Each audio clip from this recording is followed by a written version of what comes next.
Kristin Brindley here with DC Metro Real Producers, and I have the honor of having Melissa Bernstein, our August cover, with us. Thank you for being with us, Melissa. She is, her cover story is in the August issue. Definitely check it out.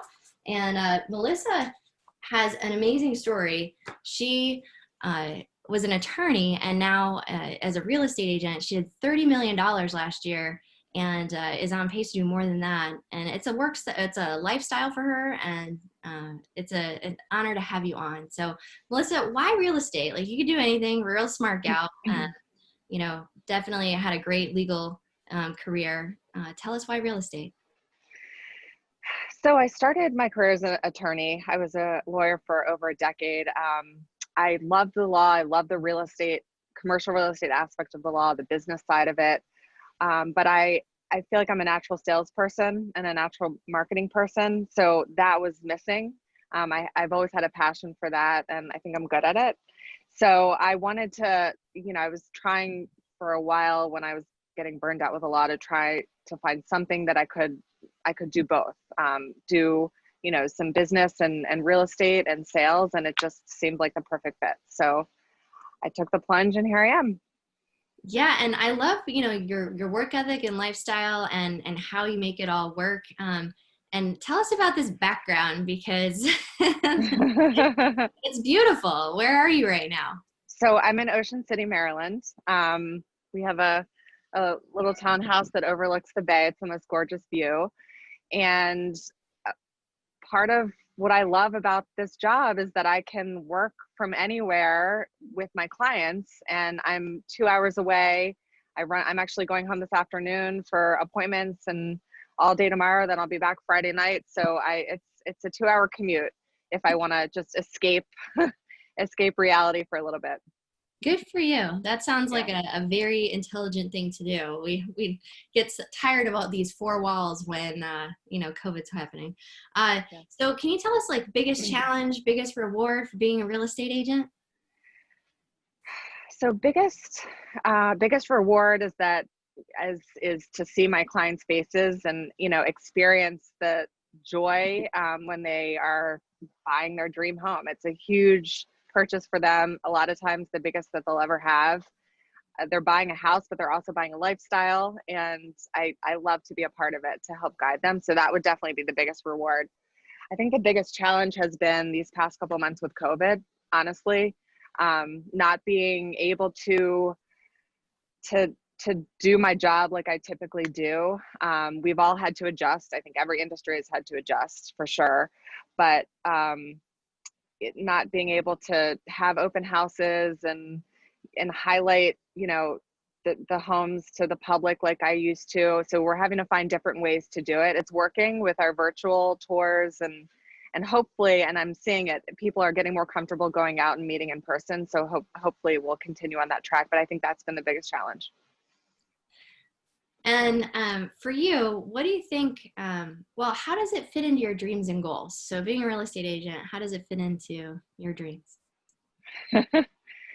Gosh, I don't even know my professional dreams. I think this is it, honestly. I mean, everyone wants to love their job and have something that they wake up to and they're thankful that they do, and they love going to work. And I have that. I mean, I don't feel like this job is a job. I feel like it's a lifestyle for me.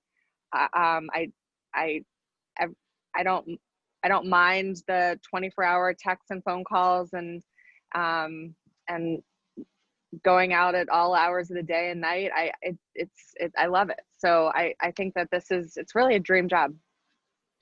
I love that about you, and it shows. Like, you really do. You follow up immediately. This is a great follow-up to what you just said. So define success for us. I think, success is being happy in every aspect of your life. It's not just success professionally, but I think success, having a balance, a work-life balance is so important. And this career has allowed me to do that. What are you learning, currently? What are you focused on now? Focused on where do I go from here? Do I want to take it to the next step? Right now it's just me. I don't have a team. I don't even have an assistant. I'm kind of a micromanager. I like to feel in touch and do everything.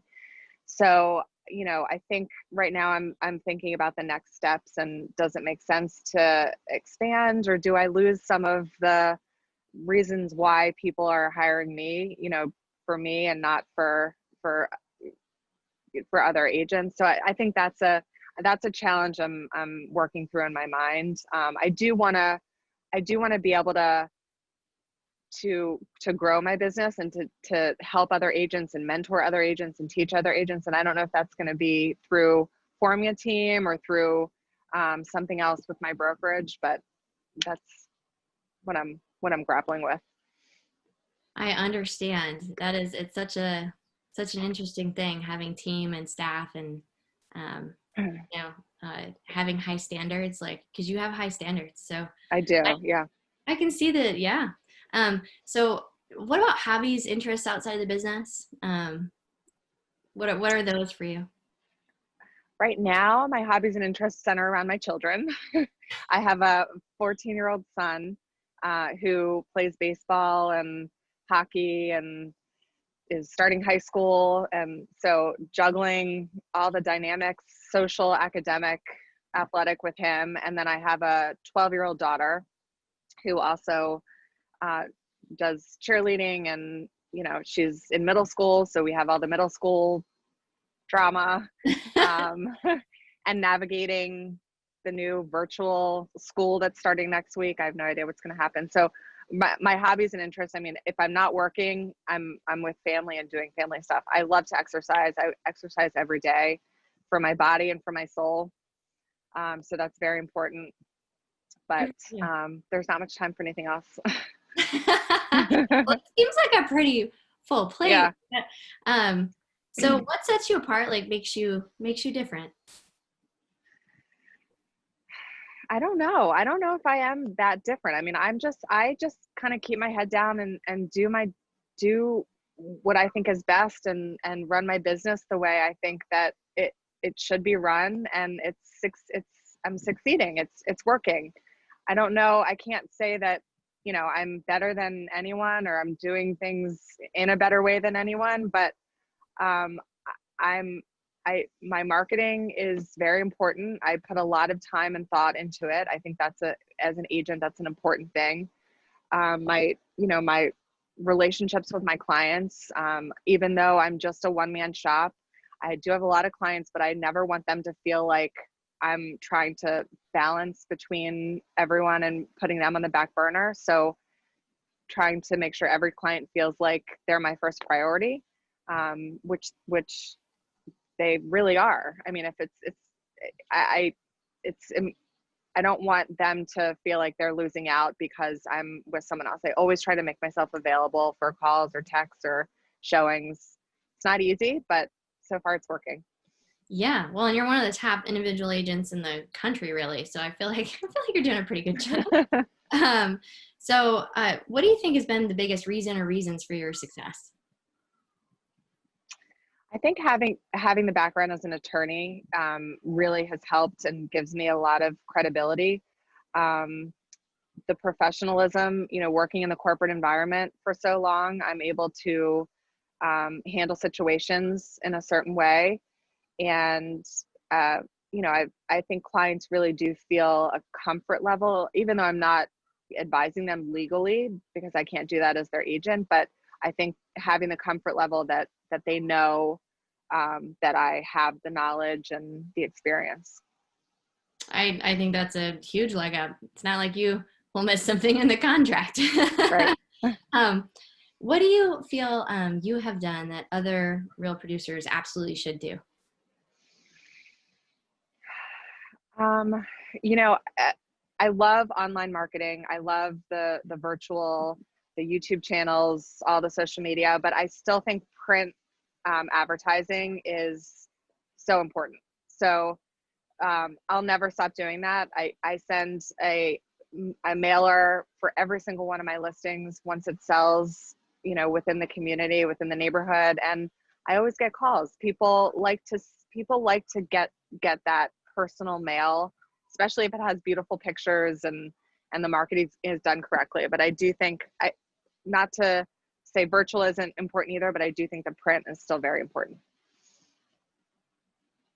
I can appreciate that. And, may agree a little bit. Yeah. What is the greatest lesson you've learned, Melissa? The greatest lesson is not to take anything personally, especially in this business. There may be times where you're working with a client and you've invested so much, and that person disappoints you by doing something that, maybe takes advantage or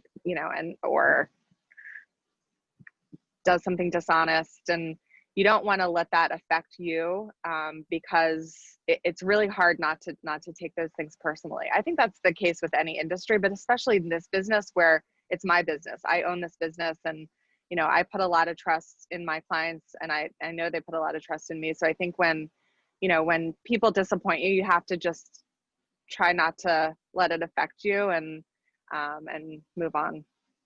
I think that's a great lesson. What would you like to be remembered for, Melissa?